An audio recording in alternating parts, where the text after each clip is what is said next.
Sesuatu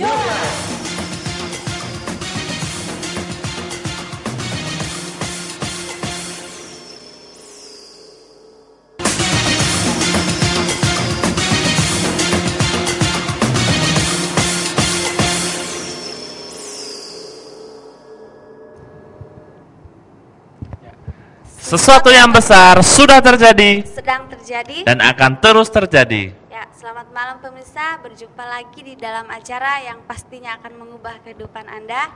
New Life, ya pemirsa, gimana kabarnya pada malam hari ini? Kami yakin dan percaya semuanya dalam keadaan yang luar biasa, dahsyat dan mantap. Ya, pemirsa, acara ini juga kami kemas secara interaktif, di mana pemirsa di rumah bisa berpartisipasi mengirimkan SMS kepada kami. Pemirsa yang mau curhat, pemirsa yang mau menceritakan apapun permasalahan pemirsa bisa mengirimkan SMS kepada kami di nomor 0819081741. Ya, saya ulangi lagi, siaran ini kami kemas secara langsung. Pemirsa yang mau cerita, yang mau curhat bisa mengirim SMS di 0819 081 777 771. Ya pemirsa, malam hari ini kami mengangkat tema kebaikan dan ancaman. Nah pemirsa, apakah kebaikan itu bisa merubah seseorang? Ataukah ancaman bisa merubah seseorang? Nah pemirsa, karena itu jangan lewatkan sedetik pun dari siaran New Life pada malam hari ini, karena kebahagiaan, masa depan yang baik, dan pengharapan selalu ada untuk kita semua. Ya pemirsa, kita sudah kedatangan narasumber yang luar biasa, tentunya sudah tidak asing di Batam TV. Ya, kita sapa narasumber kita pada malam hari ini. Selamat malam Pak Susilo. Selamat malam Hengki, selamat malam Vivi, selamat malam pemirsa di rumah. Ya. Malam hari ini sendirian Pak ya? Ya, betul sekali. Ya. Gimana kabarnya Pak? Ya, tentu saja luar biasa, dahsyat dan selalu mantap. Walaupun single factor. Single factor. Enggak. Ya, ini temanya kebaikan dan ancaman Pak. Ya, kenapa betul mengangkat tema pada malam hari ini? Dalam kehidupan ini saya melihat banyak orang yang mengalami masalah dalam hidupnya. Waktu mereka mengalami masalah, mereka seringkali melihat masa lalu. Ya. Masa lalu seringkali mengendalikan hidup seseorang tanpa disadarin. Dan sebagian orang juga melihat masa depan, tapi yang dilihat hal-hal negatif. Nah, waktu seseorang melihat hal-hal negatif dalam kehidupannya, maka cara paling gampang biasanya orang menggunakan ancaman untuk mendapatkan keinginannya. Contohnya, misalkan kalau orang mau mendidik anaknya supaya anaknya rajin belajar, kalau kamu gak belajar, papa pukul, gitu kan? Berupa sebuah ancaman sudah menanti. Nah, kayaknya seolah-olah untuk kebaikan gitu Pak ya. Betul, dan yang bagi sebagian orang masa lalu mereka itu karena mereka hidup di balik satu ancaman ke ancaman yang lain. Karena masa lalu sering diancam, dimarahin, dan pokoknya selalu kena masalah lah. Karena masalah, padahal sebenarnya di satu sisi kita sebenarnya pinginnya yang baik. Tapi yang kita dapatkan selalu teguran, amarah. Dan apakah ancaman itu akan merubah seseorang, akan mendidik seseorang atau tidak? Itu yang akan kita bahas secara khusus malam hari ini. Nah, apakah kebaikan yang malah merubah seseorang? Nah, apa yang saya percayakan, saya sampaikan pada malam hari ini. Ya. Pak, berbicara tentang kebaikan Pak, apakah kebaikan itu kita harus lihat orangnya kayak gitu Pak? Kalau misalnya orang berbuat jahat, apakah kita harus berbuat baik kayak gitu? Oke, begini, saya berbuat baik bukan supaya dapat pujian. Saya berbuat baik atau kita berbuat baik bukan supaya kita nih dapat fans, dapat penggemar gitu ya. Kita berbuat baik karena kita adalah orang baik. Nah, tentunya perbuatan baik itu tidak tergantung pada keadaan. Kalau orang jahat sama kita, karena kita pada dasarnya orang baik, kita akan tetap berbuat baik. Orang baik sama kita, karena pada dasarnya kita orang baik, kita akan tetap berbuat baik. Jadi kita berbuat baik bukan karena orang jahat atau baik pada kita, tapi karena memang kita orang baik, Tuhan sudah menjadikan kita ciptaan yang baru, kita menjadi orang yang baik, kita berbuat baik pada orang lain. Itu habitat kita, saya sebutnya. Jadi perbuatan baik kita sama sekali tidak tergantung pada keadaan. Kalau keadaannya buruk, ya kita jadi buruk juga. Nah, tidak seperti itu. Kalau kita misalkan orang jahat kepada kita, kita lalu berbuat jahat pada orang itu, berarti kita sama-sama jadi penjahat gitu kan ya. Nah itu kayaknya istilah itu ada di lingkungan yang sekarang Pak. Kalau orang jahat ya kita harus balas dong, jahat dong. Ya. Kalau dibuat kebaikan enak sekali. Makanya kita bisa bayangkan kalau kita pegang nilai-nilai itu. Orang jahat kepada saya berbuat jahat. Saya jadi penjahat enggak? Iya, sama aja jahat ya Pak ya. Saya jadi orang jahat juga jadinya. Ya. Makanya seharusnya orang jahat kepada kita tidak harus menjadi orang jahat. Kenapa? Karena kita pada dasarnya kita adalah orang yang baik. Jadi makanya saya katakan jangan bersembunyi di balik kesalahan orang. Ya. Kalau saya mau berbuat jahat atau mau berbuat baik, itu semua karena keputusan saya sendiri. Ya. Kalau saya memutuskan untuk berbuat baik, ya perbuatan baik yang keluar. Kalau saya memutuskan untuk berbuat jahat, sayalah yang harus bertanggung jawab atas kejahatan saya. Ya. Bukan, oh saya jahat karena dia jahat. Gak bisa gitu, itu namanya mencari kambing hitam gitu kan. Atau, oh saya berbuat jahat karena saya gak pernah dididik untuk berbuat baik. Karena memang dari dulu yang saya lihat adalah orang-orang jahat sekitar kita. Jadi kita harus berjaga-jaga dengan berbuat jahat misalkan gitu. Nah itu namanya kita mencari kambing hitam gitu kan. Jadi keputusan yang kita ambil dalam kehidupan ini, kita mau berbuat baik atau mau berbuat jahat, itulah yang akan kita pertanggungjawabkan dalam hidup ini. Ya. Ya. Kalau berbicara ancaman Pak, ada yang bilang bahwa ancaman itu bisa merubah seseorang menjadi lebih baik. Itu gimana menurut Pak Sadullah? Ya. Memang kalau kita jadi orang tua kan, kalau kita ambil contoh misalkan jadi orang tua, ancaman kelihatannya cukup manjur untuk membuat anak kita itu nurut. Ya. Kelihatannya sesaat cukup manjur. Saya dari kecil juga saya mengalami hal itu. Tapi setelah saya dewasa, saya mulai mengerti. Jadi kenapa sih seseorang itu nurut? Bukan karena pada dasarnya dia adalah seorang yang nurut dengan satu kesukaan. Ancaman memang bisa membuat orang nurut, tapi sebenarnya membuat orang yang nurut ini tidak bisa menikmati hidupnya. Saya ulang. Kalau misalkan saya memberikan ancaman kepada anak saya pasti nurut. Yeah. Dia nurut, tapi dia tidak pernah menjadi dirinya yang sesungguhnya. Kenapa? Karena dia hidup karena ketakutan akan sebuah ancaman.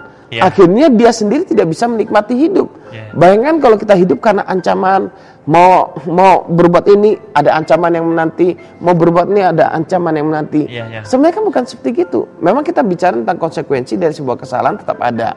Tapi yang saya maksudkan, jangan pakai senjata ancaman untuk merubah seseorang. Kenapa?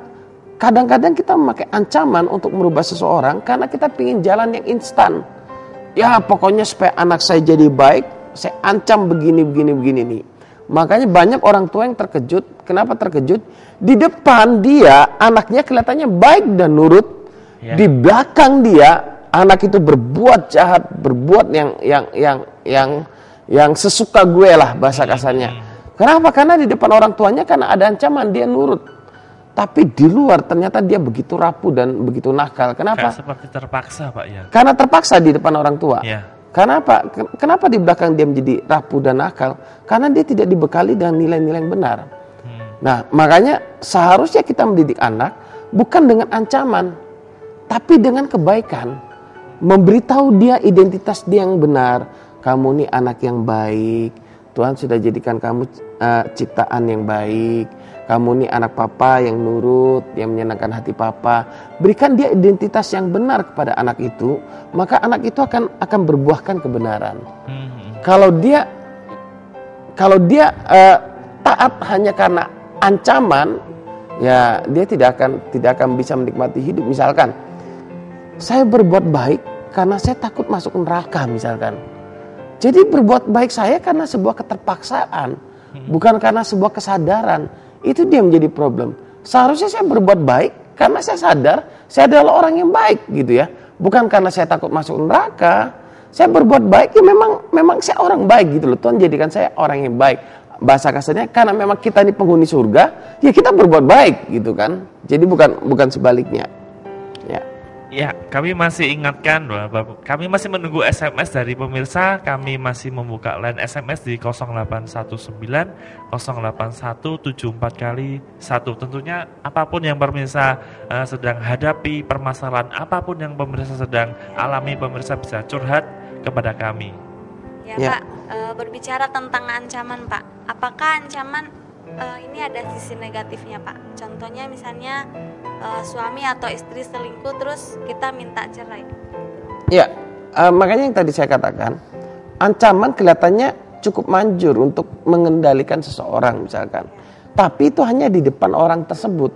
Di belakang dia nurut, dia baik bukan karena dia menyadari bahwa dia orang baik, tapi karena ada ketakutan yang mengendalikan. Nah, orang yang hidup di bawah ancaman seperti gini, dia tidak bisa menikmati hidupnya. Misalkan seperti tadi, istri berkata begini, kalau kamu selingkuh, kita cerai. Coba lihat, apa yang ada dalam benak istrinya?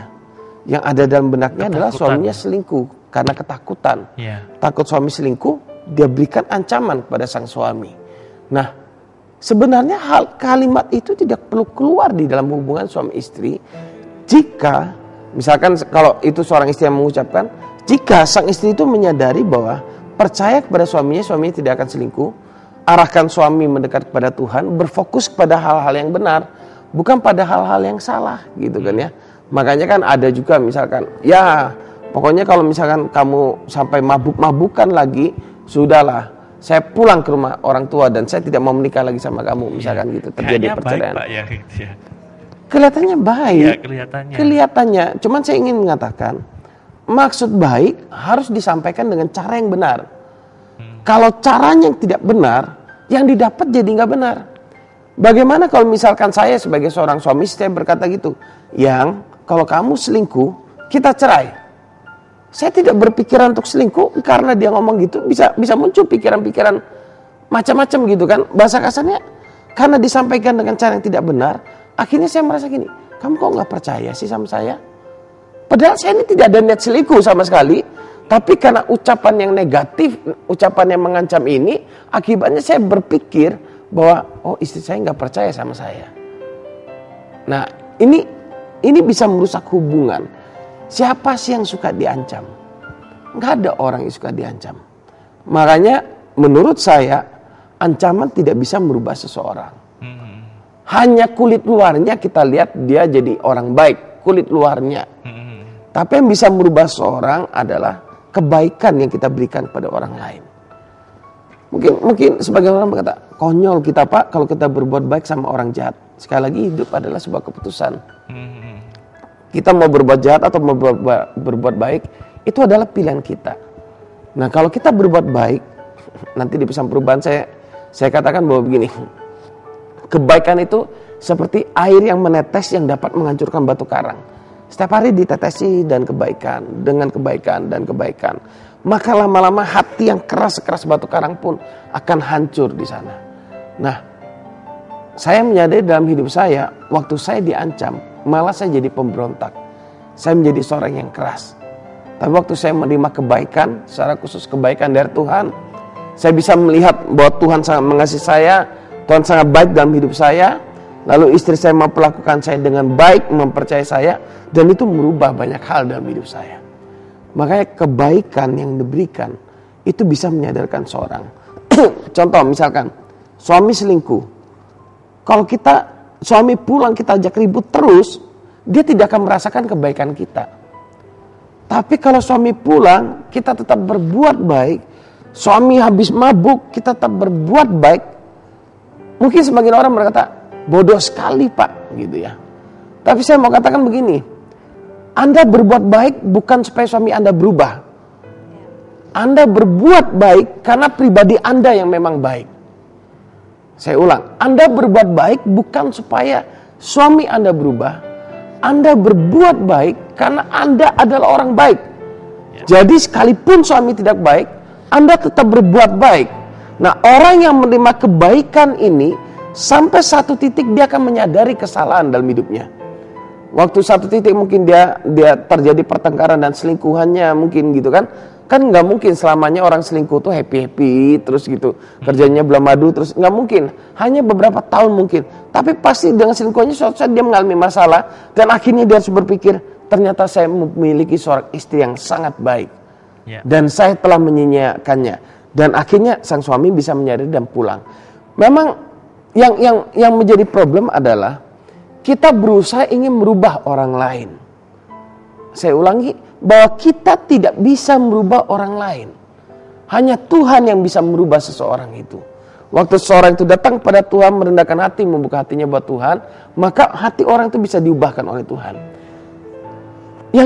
Yang menjadi masalah yang banyak adalah kita berusaha merubah orang lain. Pak, gimana caranya merubah suami saya? Saya katakan kita nggak bisa merubah, tapi kita bisa memberikan kebaikan kepada dia. Ya. Kita bisa terus menyatakan diri kita, menyatakan pribadi kita yang sesungguhnya bahwa kita orang baik, kita adalah seorang yang mencintai suami. Atau mungkin suami berkata, Pak, gimana supaya istri saya bisa berubah? Nggak bisa. Yang bisa kita lakukan adalah menabur kebaikan, memberikan kebaikan kepada orang-orang yang kita cintai, sekalipun mereka masih error. Waktu kita memberikan kebaikan dari hati yang tulus, maka sampai satu titik nanti, orang yang jahat itu pun atau orang yang error itu pun akan merasakan, oh begini toh, saya sudah menerima kebaikan, saya akan menjadi orang baik, saya akan hidup baik juga. Maka mengalami perubahan demi perubahan. Jadi perubahan terjadi bukan karena oh Anda konseling dengan konselor yang hebat, tidak. New Life ada tidak bisa merubah orang, tapi New Life selalu menerima orang apa adanya, memberikan kesempatan pada setiap orang untuk mengalami perubahan. Ya. Tadi sempat disinggung kebanyakan orang melakukan kebaikan hanya kulit luarnya.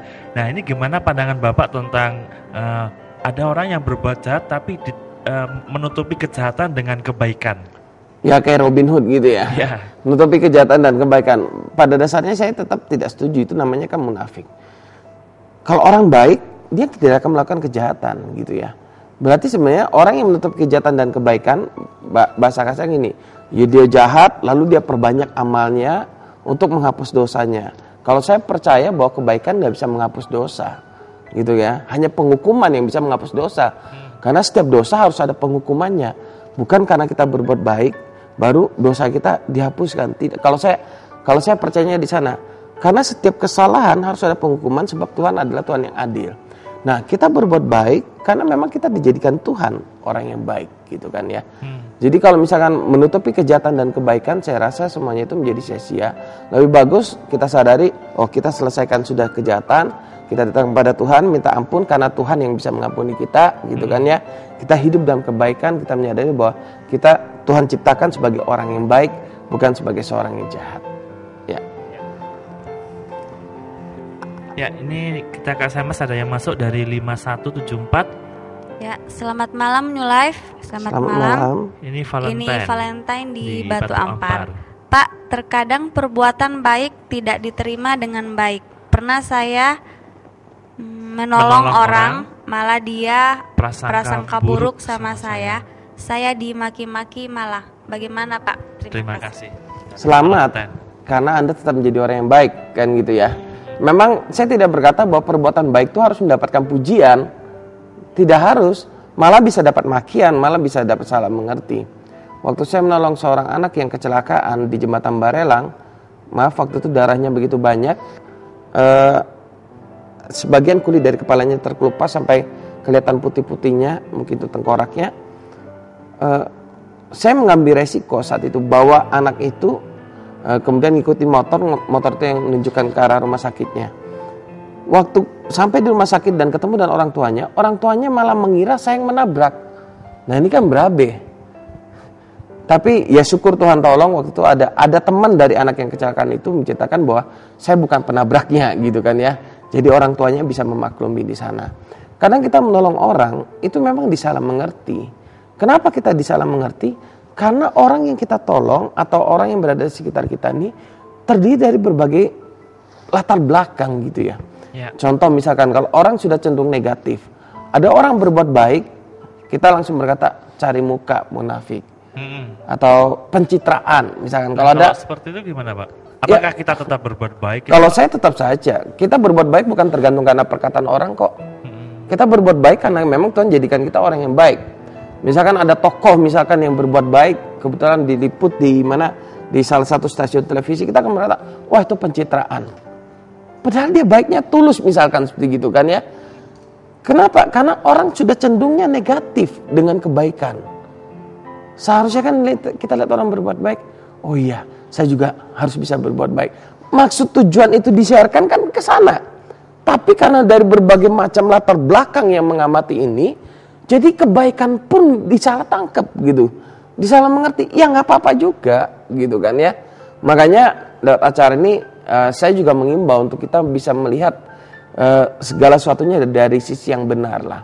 Orang mau ngomong pencitraan atau gimana terserah. Yang penting mari kita lihat, oh dia baik, kita juga bisa berbuat baik.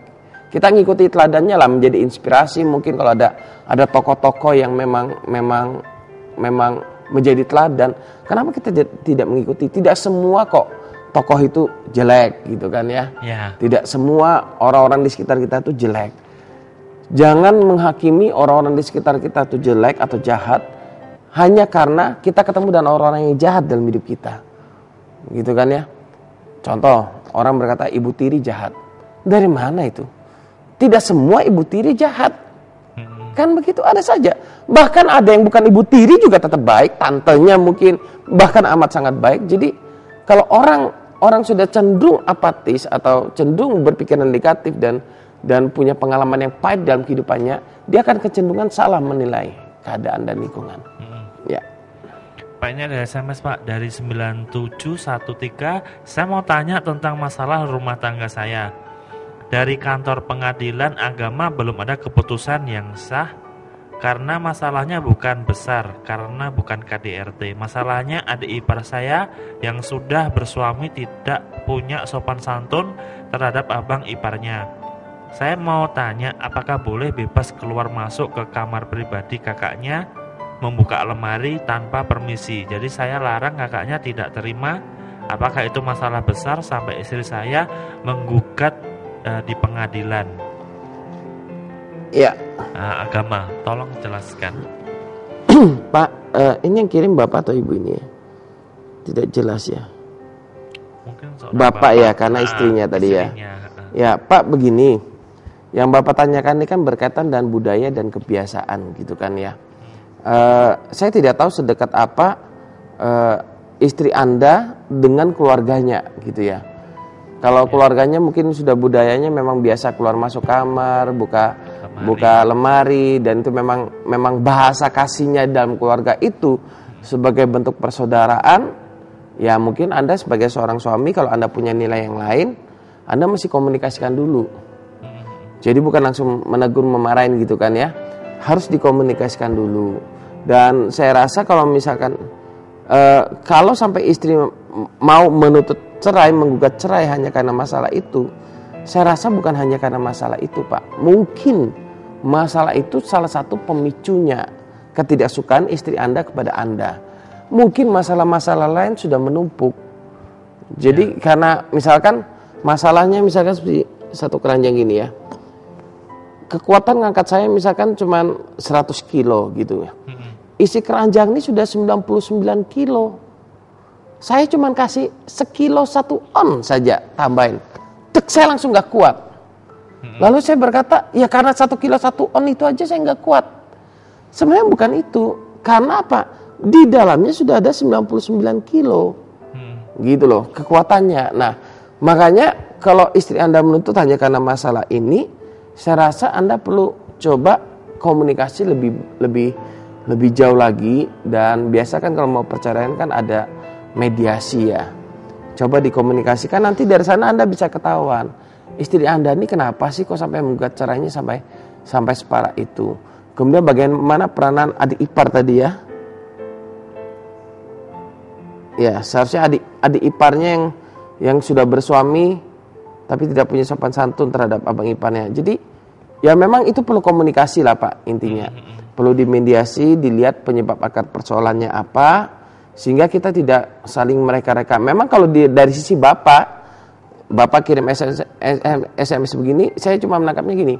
Mungkin Bapak tidak merasa bersalah dalam hal ini. Kamu menegur, masa orang masuk kamar buka lemari. Ya. Karena Bapak melihatnya dari budaya Bapak. Gitu kan? Tapi budaya masing-masing keluarga itu berbeda-beda, Pak. Contoh misalkan dalam rumah tangga saya, budaya orang tua saya adalah seorang suami itu harus dilayani dan baik. Pagi harus ada teh, ada snack, atau ada makanan. Pulang kerja harus ada teh, ada snack. Gitu kan ya. Bagi mama saya, kalau istri tidak menyiapkan suami seperti itu, dia bukan istri yang baik. Bagi didikan dari keluarga saya. Yeah. Nah, waktu saya menikah, istri saya di keluarganya tidak ada budaya seperti gitu. Yeah. Nah, dia kan tidak tahu. Jadi akhirnya saya memberitahu dia. Ternyata setelah kami jalani, akhirnya saya juga tidak terlalu enjoy kalau memang setiap pagi harus ada snack, pulang kerja harus ada snack. Oke, memang itu baik. Ya, secara fisik kelihatannya enak. Tapi kalau saya tidak melihat istri saya enjoy, kenapa saya mesti enjoy gitu kan ya? Yeah. Nah, budaya ini yang perlu dikomunikasikan. Kelihatannya kan hal yang sepele ini. Contoh lain lagi, misalkan istri saya punya budaya dulu waktu kami awal menikah, sebelum tidur harus sikat gigi, cuci muka, cuci kaki, cuci tangan, semua bersih, baru boleh naik ranjang tidur. Saya nggak ada budaya gitu. Nah, waktu kami menikah repot ini, gara-gara cuci kaki kami bertengkar. Dan itu memang kejadian nyata gitu kan ya. Kelihatannya kok hanya gara-gara cuci kaki sih. Kalau kami nggak saling dewasa, tidak ada saling mencintai, bisa gara-gara kami ke pengadilan hanya gara-gara cuci kaki. Iya. Hal yang sepele. Betul. Karena prinsipnya dipegang masing-masing. Saya ngerti. Apa sih susahnya cuci kaki gitu kan? Istri saya senang gitu. Yaudah saya nyenangkan istri. Saya cuci kaki saya. Istri saya juga belajar nih, Mak, mau cuci kaki mau enggak juga nggak ada masalah. Gitu kan. Nah, jadi saling di sana. Akhirnya semuanya terlewati gitu kan. Kan lucu sekali kalau saya sampai ke pengadilan mau cerai gara-gara suami tidur tidak cuci kaki, tidak sikat gigi misalkan gitu. Kocak sekali jadinya gitu kan. Nah, budaya itu Pak yang perlu dikomunikasikan walaupun itu halnya kelihatan sepele. Ya. Pak, kalau misalnya kita mendapat ancaman, apa yang harus kita lakukan, Pak? Misalnya ancaman nyawa, Pak. Ya. Kalau misalnya kita ada ancaman nyawa, ya menurut saya laporkan ke pihak yang berwajib. Lapor saja ke polisi gitu kan ya. Tapi kalau ancaman-ancaman lain ya kita lihat kadar ancamannya dulu kan. Contoh misalkan kalau di sebuah perusahaan, di perusahaan tuh ada aturan misalkan. Aturan yang bagi sebagian karyawan itu seperti sebuah ancaman. Contohnya terlambat masuk kantor, denda misalkan 10.000 misalkan. Setiap kelipatan 5 menit misalkan denda 10.000. Sebenarnya apa salah sih itu peraturan itu? Kalau bagi orang yang sering telat dia menganggapnya itu sebuah ancaman. Bagi orang yang tidak telat, masuk kantornya lebih dulu mungkin, dia 15 menit atau 10 menit sebelumnya sudah sampai kantor, itu peraturan itu sama sekali tidak ngefek apa-apa gitu kan ya. Tidak mengancam apa-apa. Misalkan sekarang yang heboh di Jakarta, melanggar busway, masuk ke busway, denda 1 juta.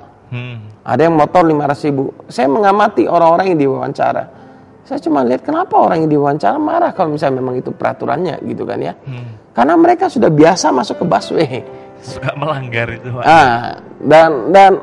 Dan menurut saya peraturan mau dibuat setinggi apapun, kalau memang kita pada habitatnya kita adalah orang yang berbuat baik, orang yang berbuat benar, hidup tertib gitu, Pak. Hidup tertib, tidak ada masalah gitu kan ya. Saya rasa seperti itu. Ya. Mau tanya Pak, mungkin Pak Susilo pernah mungkin ngalami gini, kita berbuat baik, maksudnya nolong orang, tapi yang ditolong ini nggak tahu diri. Nah, biasanya gimana kalau Pak Susilo ngadepin orang seperti itu, Pak? Yang saya pastinya gini, saya menerima orang apa adanya, kita mengasihi orang apa adanya tanpa syarat. Tapi kalau yang ditolong nggak tahu diri, kami juga nggak mau dimanfaatkan, gitu ya. Misalkan dia menerima pertolongan kami, cuman sekedar memanfaatkan kami misalkan. Ya tentunya kami nggak mau, kami juga ada batasan dong, gitu kan ya. Tapi kami tetap menerima dia apa adanya. Misalkan, oh iya katanya Pak Suloni baik, saya boleh berutang dong, misalkan gitu ya. Dalam prinsip hidup saya nggak ada utang piutang. Itu salah satu prinsip dalam hidup saya. Kalau misalnya orang mau utang, saya langsung berkata dalam prinsip hidup saya tidak ada utang piutang, apalagi untuk makan gitu kan ya. Ya kalau misalkan saya mau kredit mobil misalkan, itu kan karena saya punya mobil, kalau saya nggak mampu bayar, sitalah mobil saya. Berarti kan saya kembali ke posisi nol, saya tidak ada utang. Bahasa saya kan di sana. Tapi kalau misalkan saya utang, saya nggak mampu bayar, saya tidak ada aset, untuk makan saja saya utang, oh itu melanggar prinsip saya. Kalau bagi saya misalkan seperti gitu. Nah, waktu saya tidak memberikan utang, misalkan orang berkata, oh pelit, oh begini, bagi saya nggak ada masalah. Kenapa? Karena kita punya prinsip masing-masing, prinsip yang berbeda. Karena saya melihat banyak orang yang terlibat utang piutang, malah hubungan jadi rusak, gitu kan ya. Jadi misalkan Hengki berutang sama saya, misalkan, Walaupun jumlahnya mungkin gak gede, cuma 100 ribu. Tapi karena Eki gak mampu bayar, lihat saya tuh langsung yang dilihat apa? Utang. Akhirnya gak enak hubungannya. Daripada Eki ketemu saya, lebih mending dia menghindar mungkin gitu kan. Karena apa? Terintimidasi gitu. Nah makanya prinsip-prinsip dalam hidup ini harus kita perhatikan dan tekankan. Ya, kami masih ingatkan pemirsa, kami masih menunggu SMS-nya di 0819 08174 kali 1. Apapun permasalahan yang Anda alami, baik dalam keluarga, mungkin ya, pekerjaan, atau di dalam hubungan Anda antara suami dan istri, ataupun masih berpacaran kalau anak muda ya pemirsa bisa menghubungi kami. Nah, sebelum kita lanjut ke SMS, kita saksikan pesan perubahan yang sesaat ini. Tetaplah bersama kami dan jangan kemana-mana.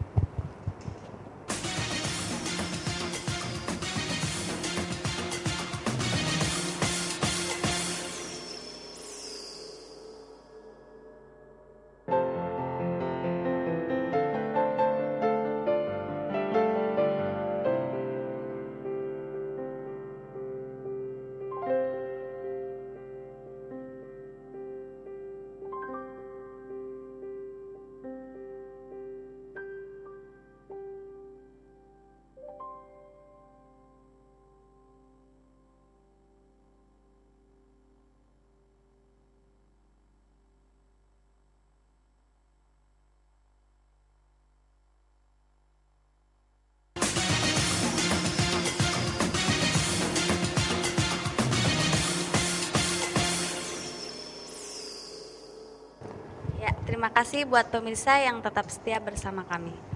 Ya, kita baca SMS yang sudah masuk dari 18735. Ya.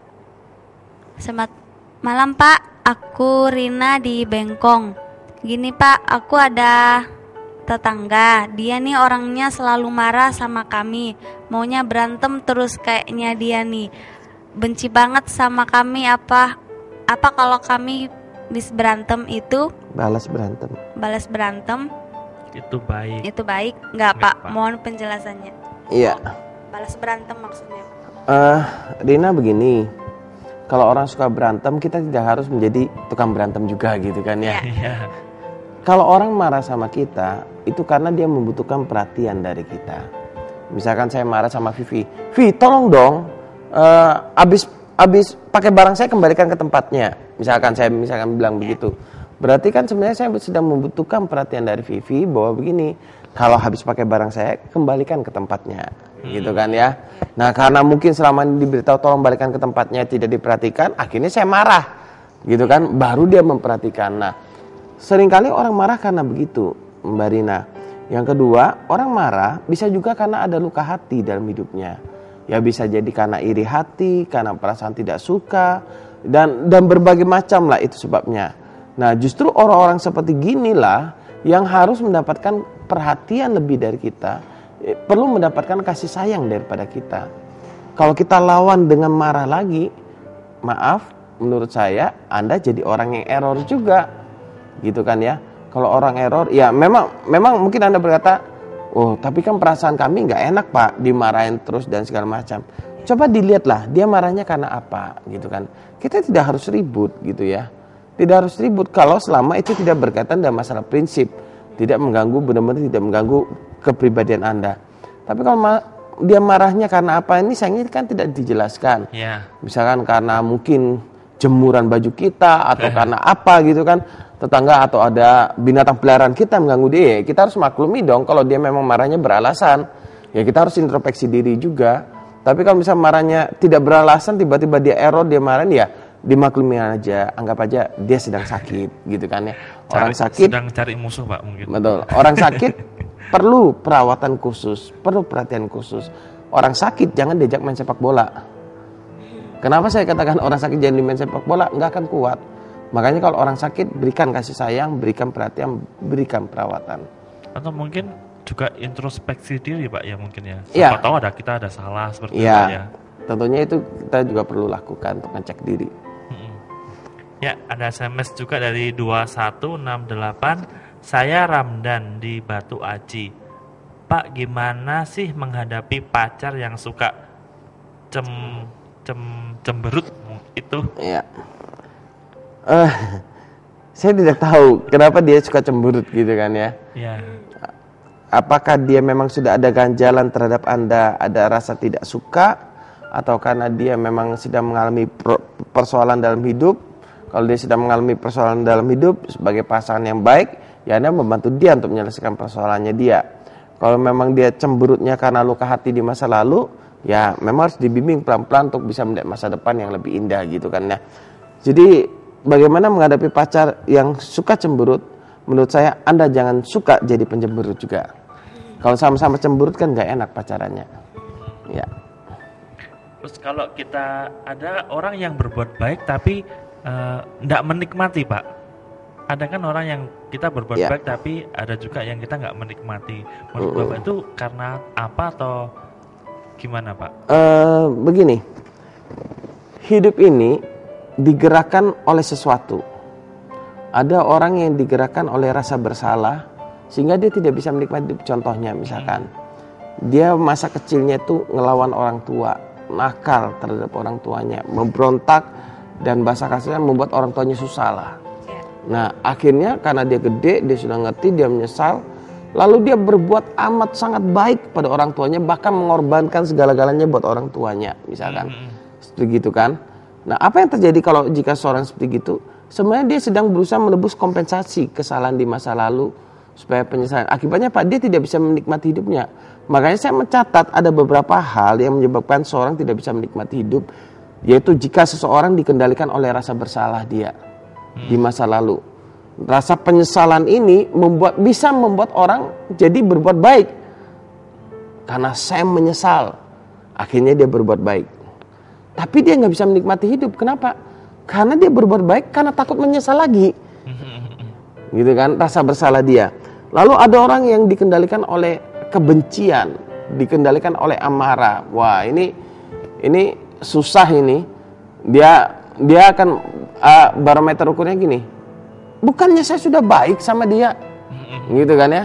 Iya, beberapa orang seperti itu, Pak. Iya, dia berbuat baik itu karena amarah sebenarnya. Iya. Sudah syukur saya baikin gini. Kalau misalkan begini, wah itu jadi tambah luas. Orang yang dikendalikan oleh rasa benci, amarah, itu juga dia tidak bisa menikmati hidup. Saya mencatat lagi ada orang yang digerakkan oleh rasa takut. Kayak tadi misalkan saya bahas, takut masuk neraka, takut kena hukum, takut kena sesuatu. Ya ini orang yang hidup di bawah ketakutan. Tentunya orang yang hidup di bawah ketakutan tidak bisa menikmati hidupnya pula, gitu kan ya. Lalu ada orang yang digerakkan oleh materialisme.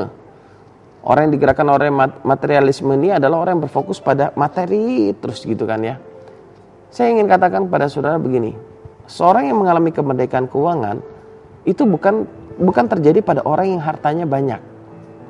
Saya ulang. Banyak orang berpikir, oh kalau hartaku banyak, aku merdeka secara keuangan. Ya. Tapi saya mau katakan bahwa belum tentu Anda merdeka secara keuangan jika harta Anda banyak. Buktinya apa? Maksud saya begini, jika harta Anda segunung pun dan mata Anda masih terfokus pada harta, pada materialisme yang Anda kejar terus dalam hidup ini, sebenarnya Anda sedang diperbudak oleh materi itu. Anda sedang diperbudak oleh harta itu. Tapi jika Anda mungkin punya keuangan tidak terlalu banyak, tapi Anda tetap bisa menikmati hidup, Anda bisa mengendalikan harta Anda untuk menolong orang lain dan segala macam, Anda merdeka dalam hal keuangan, gitu kan ya. Jadi kemerdekaan seorang dalam hal keuangan bukan dilihat dari banyak atau sedikitnya harta, tapi dilihat dari apakah dia bisa mengendalikan uangnya atau dia yang dikendalikan oleh uang. Kalau misalkan ada harta, malah nggak bisa tidur, kepikiran, ini kalau terjadi maling, kebakaran, apa semua, itu sebenarnya dia sedang dikendalikan oleh hartanya, dia sedang diperbudak oleh hartanya. Tapi kalau misalkan kadang orang yang nggak ada harta lebih enak tidurnya loh ya. Iya, nggak ada sesuatu yang ditakutkan, nggak ada sesuatu yang dikhawatirkan. Kenapa? Karena dia merdeka. Oh, nggak ada harta pun aku tetap bisa makan kok, bisa bekerja dan seterusnya. Nah, banyak malah orang yang punya banyak harta yang malah nggak bisa tidur, berobat ke sana sini, insomnia dan segala macam gitu kan. Makanya saya mau katakan bahwa waktu Anda berfokus pada Tuhan, bukan pada harta, Anda akan mengalami kemerdekaan dalam hal keuangan. Kalau Anda berfokus pada harta, Anda sedang diperbudak oleh harta. Ya, kita ke SMS yang sudah masuk dari 1331. Selamat malam, saya Jo di Tanjung Uncang. bagaimana menyikapi mantan pacar yang selalu curiga dan negatif thinking? Ya. Ini sudah mantan. Ya, mungkin masih berteman mungkin. Seharusnya kalau mantan dia tidak berhak lagi mencampuri urusan kita ya, buat Joy ya. Jadi dia mau negatif thinking itu keputusan dia karena sudah mantan. Tapi anggaplah dia masih ada hubungan dengan Anda belum mantan misalkan gitu ya. Orang curiga dan negatif thinking mungkin salah satu penyebab karena dia masa lalunya misalkan karena sering dibohongin, pernah dikhianatin, ya pasti dia curiga. Nah, bagaimana sikap kita sebagai pacar yang seperti gitu? Ya kita yakinkan saja kepada dia bahwa kita tidak seperti apa yang dia pikirkan. Misalkan kita pergi kerja dia curiga, jangan kamu selingkuh, yuk ikut, lihat aku kerjanya bener nggak, aku pulang kerja ini bener nggak, buktikan kepada dia, sampai satu titik nanti dia percaya.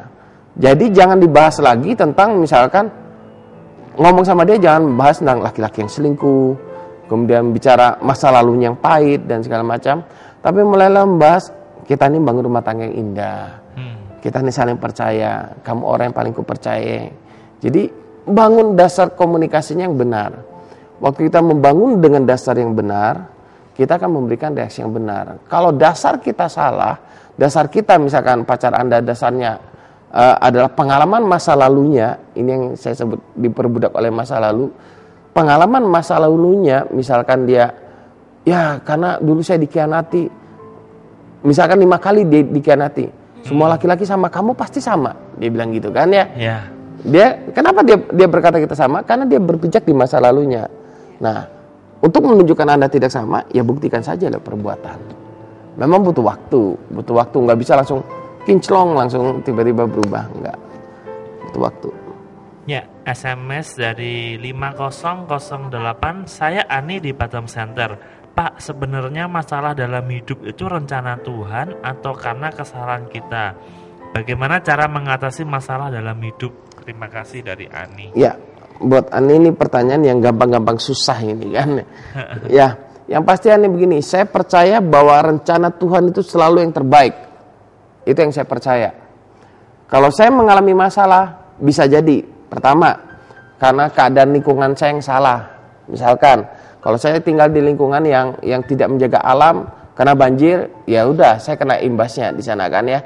Karena kesalahan dalam keadaan di sekitar kita, karena dosa orang lah bahasa kasarnya. Yang kedua ya karena dosa kita sendiri, karena kesalahan kita sendiri. Misalkan kita tidak menjaga pergaulan, orang melakukan free sex, akhirnya apa? Hamil luar nikah. Ya itu jangan bilang itu rencana Tuhan. Jelas itu bukan rencana Tuhan gitu kan ya. Kesalahan sendiri. Nah, bagaimana dengan orang yang kena PHK misalkan? Ya kena PHK bisa berapa penyebab. Yang pertama, misalkan karena memang skill kita kurang. Apakah itu salah Tuhan? Ya enggak. Berarti kita harus belajar meningkatkan skill kita gitu kan ya. Yang kedua, orang kena PHK. Mungkin skill kita bagus, tapi ya memang perusahaannya memang jatahnya tutup. Karena bangkrut misalkan, kita kena PHK. Ya kalau saya gitu memandangnya begini, oh Tuhan pasti punya rencana yang terbaik buat hidup saya. Karena perusahaan tempat saya bekerja sudah tutup, Tuhan pasti kasih pekerjaan yang lebih baik. Atau bahkan Tuhan mau saya jadi pengusaha gitu kan ya. Nah apa yang kita percayai tentang Tuhan, itu akan mempengaruhi bagaimana reaksi kita.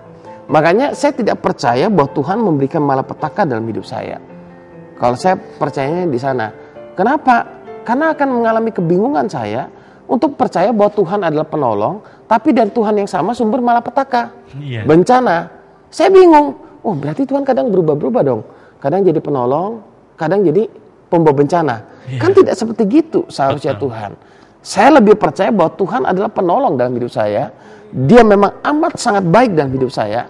Waktu saya mengalami masalah, sekalipun saya belum mengerti, saya percaya Tuhan selalu menyertai saya dan memberikan saya kekuatan.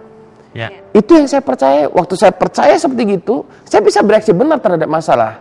Karena saya melihat Tuhan itu sangat besar, saya melihat masalah itu jadi masalah yang kecil. Tapi kalau saya melihat masalah yang besar, saya jadi susah melihat Tuhan yang besar. Ya. Kita ke SMS selanjutnya dari 6652. Ya.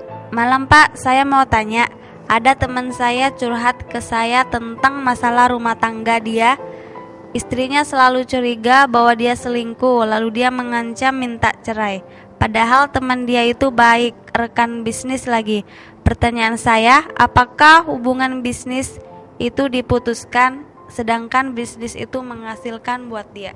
Makasih. Jadi ini temannya curhat ke dia tentang masalah rumah tangga. Oke. Berarti temannya itu rekan bisnisnya ya? Iya.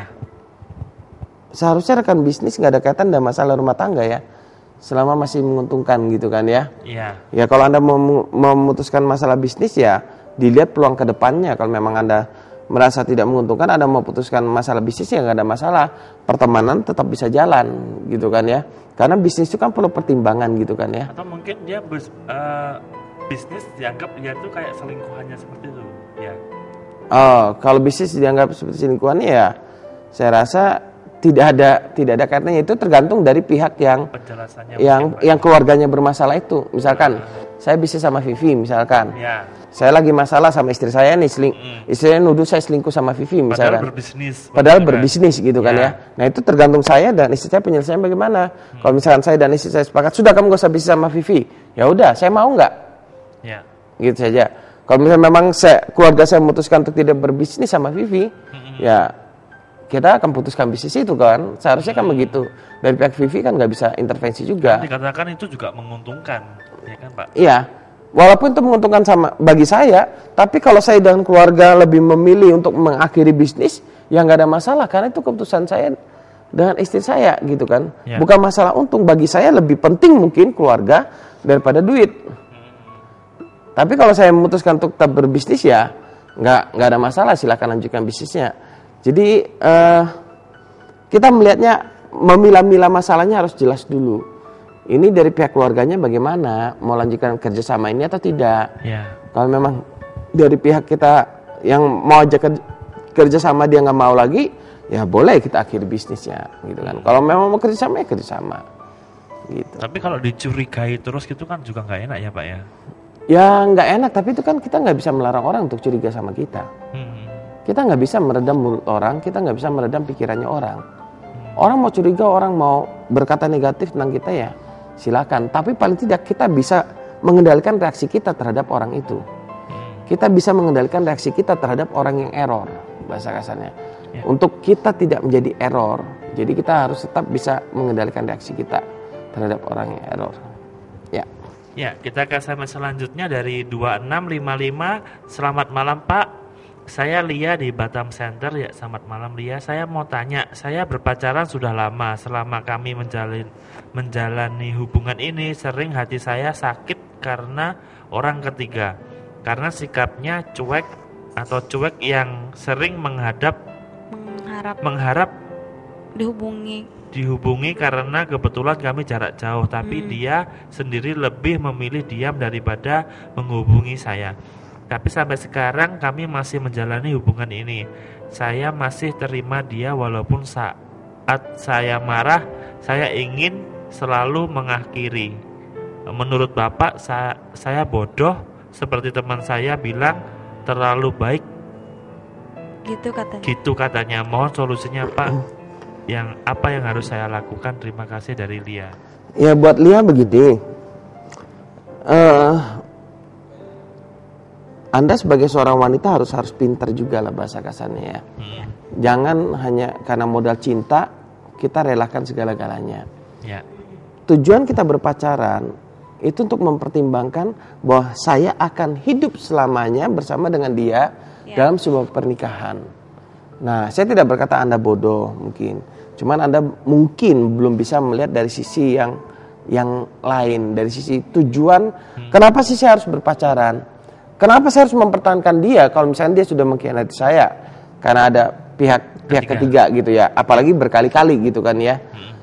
Kalau saya pribadi tidak ada dasar untuk saya untuk mempertahankan hubungan jika pasangan saya itu sudah punya pihak ketiga gitu ya, apalagi berkali-kali gitu kan. Ditambah lagi plus jarak jauh. Nah, ya, menurut saya Anda perlu pertimbangkan baik-baik apakah hubungan itu mau dilanjutkan atau tidak. Tapi saya tidak bisa menyarankan Anda harus, sebaiknya kamu putus, sebaiknya kamu begini, tidak bisa. Karena keputusan harus Anda yang mengambil sendiri. Karena apa? Semua resiko Anda yang akan jalanin. Ya. Kalau Anda putus, ya berarti Anda harus siap dengan semua resiko. Kalau Anda lanjut, Anda juga harus siap dengan semua resiko. Kalau putus resikonya mungkin Anda merasa seorang diri, tidak enak lagi. Tapi di satu sisi lain Anda bisa terbuka lagi buat pria lain. Saran saya jangan pacaran jarak jauh lagi deh. Kemudian di satu sisi lain, kalau Anda lanjut, ya resikonya kalau pacaran saja Anda sudah ada pihak ketiga. Nah kalau Anda menikah nanti ada pihak ketiga, ya itu resiko Anda gitu kan ya. Jadi kita tidak bisa Anda harus begini. Keputusan Anda yang ngambil. Ya. Ya Pak, ini ada SMS dari 5008. Saya Ani di Batam Center. Pak, mau nanya lagi Pak, apakah takdir atau nasib itu ada nggak sih? Terima kasih. Takdir atau nasib? Ya, ini agak susah ini menjawabnya. Karena ini kan berkaitan dan keyakinan ya. Iya. Kalau saya percaya, kalau misalnya dikaitkan dengan takdir tentang hidup saya percaya, semuanya kan tergantung apa yang Anda percaya. Ya. Kalau Anda percaya takdir Anda buruk, maka Anda akan mengalami kehidupan yang buruk gitu kan ya. Jadi kalau saya percaya hidup saya akan baik gitu kan ya. Masalah orang berkata, oh takdirmu jelek, ya terserah Anda. Saya tetap percaya bahwa saya punya Tuhan yang baik, merancangkan yang terbaik dalam hidup saya, memberikan yang terbaik dalam hidup saya, pasti hidup saya baik, masa depan saya baik. Jadi nggak ada, saya tidak akan pernah menerima bahwa keadaan buruk itu sebagai kehendak Tuhan. Kalau takdir atau nasib itu kan keadaan buruk pun itu kehendak Tuhan kan gitu ya. Ya nasibmu lah. Iya. Kalau saya tidak akan pernah percaya di sana. Kenapa? Karena saya percaya bahwa Tuhan selalu menyediakan yang terbaik, memberikan yang terbaik dalam hidup saya, melakukan yang terbaik, Dia mengirim orang-orang untuk menjaga hidup saya dan seterusnya. Jadi itu yang saya percayain. Jadi kalau hal buruk, ya udah takdir lah. Memang kamu takdirnya jadi orang miskin misalkan gitu ya. Ya Tuhan takdirkan kamu jadi orang miskin, sudah jelek, miskin, kurus, kering, hidup lagi gitu kan ya. Hitam. Nah itu menurut saya, kalau kita berkata gitu pada diri kita sedang menghina Tuhan sebenarnya. Jadi saya tidak pernah percaya takdir yang seperti gitu. Saya percaya Tuhan sudah memberikan yang terbaik. Walaupun saya tidak punya rumah 10, 20 gitu kan ya, tapi saya bisa menikmati hidup ya. Kenapa? Karena Tuhan sudah memberikan yang terbaik dalam hidup saya. Ya, SMS selanjutnya dari 1540. Selamat malam, Pak. Aku Afri di Batu Aji. Apakah orang yang disukai dapat merasakan apa yang kita rasakan? Dan bagaimana kita bisa tahu kalau seseorang itu ada perasaan sama kita? Ya, ini kalau masalah cinta ya semuanya ada tanda-tanda gitu kan ya. Ya kita lihatlah kalau memang dia suka berkomunikasi sama kita, tiba-tiba dia bisa SMS, ngajak makan, bisa berkomunikasi, ya itu ada tanda-tanda. Nah cuman untuk perasaan cinta, sebaiknya Anda jangan pakai aliran telepati. Seharusnya kan dia tahu aku cinta sama dia. Harus ngerti perasaanku dong. Ya, nggak boleh gitulah. Kalau Anda memang menyukai seorang, ungkapkanlah. Ya tentunya kita juga harus gentle dong. Ya kalau diterima, terima, tolak gitu saja. Jadi kan kita harus apa adanya aja lah. Menurut saya gitu, ya. Ini SMS-nya ada dari 9910. Selamat malam Pak. Saya sudah lama mungkin tidak beribadah. Gimana? Mungkin saran dari Bapak gimana kalau orang sudah lama mungkin gak ingat sama Tuhannya gimana? Ya, saya cuma ingin katakan bahwa Tuhan tetap sangat mengasihi Anda. Sekalipun Anda telah meninggalkan ibadah gitu ya, tidak pernah beribadah lagi, tapi Tuhan tetap sangat mengasihi Anda, mencintai Anda tanpa syarat. Oleh karena itu jangan takut untuk datang pergi beribadah gitu ya. Karena Tuhan mengasihi Anda tanpa syarat. Ya, saya percayanya di sana. Ya. Ya, tapi sayang sekali Pak, waktu juga memisahkan kita pada malam hari ini. Mungkin ada yang mau disampaikan buat pemirsa yang ada di rumah? Berikanlah kebaikan dimanapun kita berada. Lakukanlah kebaikan dimanapun kita berada. Maka kita akan melihat hal-hal yang indah dan mulut Anda akan tersenyum lebar melihat kebahagiaan itu akan datang. Ya, terima kasih buat Pak Susilo buat malam hari ini, buat nilai-nilainya juga buat jawaban atas SMS yang sudah masuk pada malam hari ini. Ya, kami juga mengucapkan terima kasih banyak buat pemirsa di rumah yang sudah setia menyaksikan siaran New Life pada malam hari ini. Namun kami mohon maaf tidak semua SMS yang masuk kami bacakan berhubung terbatasnya waktu.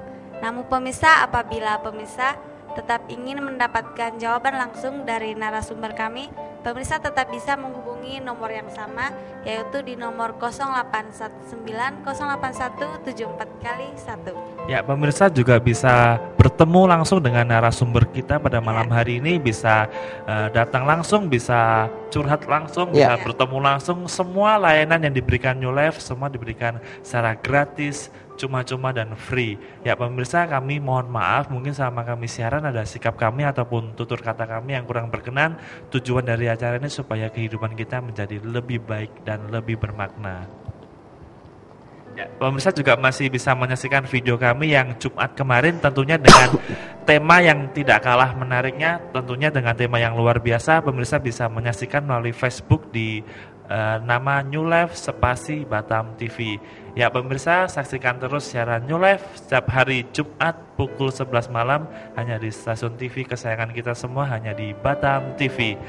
New Life.